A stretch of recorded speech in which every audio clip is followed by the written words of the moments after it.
갑자기 죽을 것 같이 숨이 턱턱 막힌다. 이유는 갑자기 몰려오는 공포감과 두려움, 혹시 불안장애, 조기 진단으로 일상 회복해야. 최근 불안장애 등 정신과적 질병을 앓고 있음을 공개하는 유명인이 늘어나며 대중들 사이에서도 이러한 질환에 대한 관심이 높아지고 있다. 불안장애는 여러 형태의 비정상적, 병적인 불안과 공포심이 몰려와 일상생활에 장애를 일으키는 정신질환이다. 요즘 미디어를 통해 자주 접하는 공황장애도 불안장애의 일종이며 광장공포증, 범불안장애, 사회불안장애, 분리불안 등 각기 다른 성격의 질환이 불안장애에 포함되어 증상도 매우 다양하다. 이시은 위드 의원 이시은 대표 원장 정신건강의학과 전문의의 도움말로 알아봤다.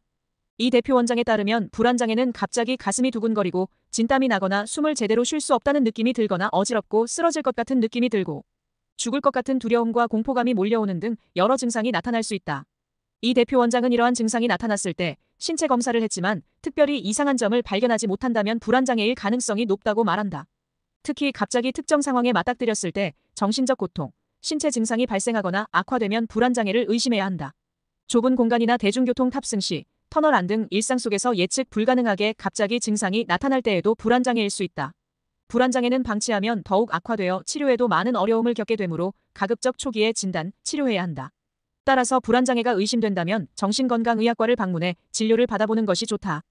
이시은 대표 원장은 불안장애를 진단하기 위해서는 전문의의 진찰과 병력 청취를 통해 환자의 과거력이나 현재 나타나는 증상의 양상, 증상이 나타난 시기 등을 면밀히 파악해야 한다며 또한 신체 검진과 검사를 통해 주요 증상이 다른 신경과 뇌과 질환으로 인해 발생하는 것이 아닌지 확인해야 한다. 불안장애는 증상이 워낙 다양하기 때문에 다른 질환과의 구분이 필수적이라고 말했다. 불안장애로 진단될 경우 환자의 상태를 고려해 맞춤형 치료 계획을 수립하게 된다.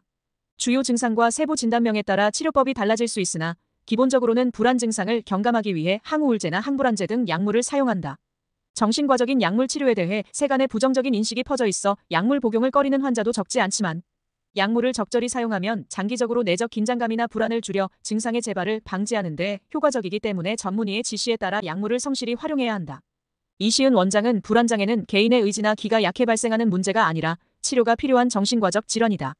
제대로 치료하지 않고 방치하면 불안감의 강도가 더욱 높아지고 빈도도 잦아져 일상생활이 불가능해질 수 있으며 술에 의존해 알코올 의존증 등 더욱 심각한 문제가 생길 수 있다며 불안장애는 초기에 진단해 꾸준히 약물치료, 인지행동치료, 생활습관 교정 등을 진행하면 충분히 개선할 수 있으므로 더 늦기 전에 병원을 찾아 전문의와 상담하기 바란다고 덧붙였다.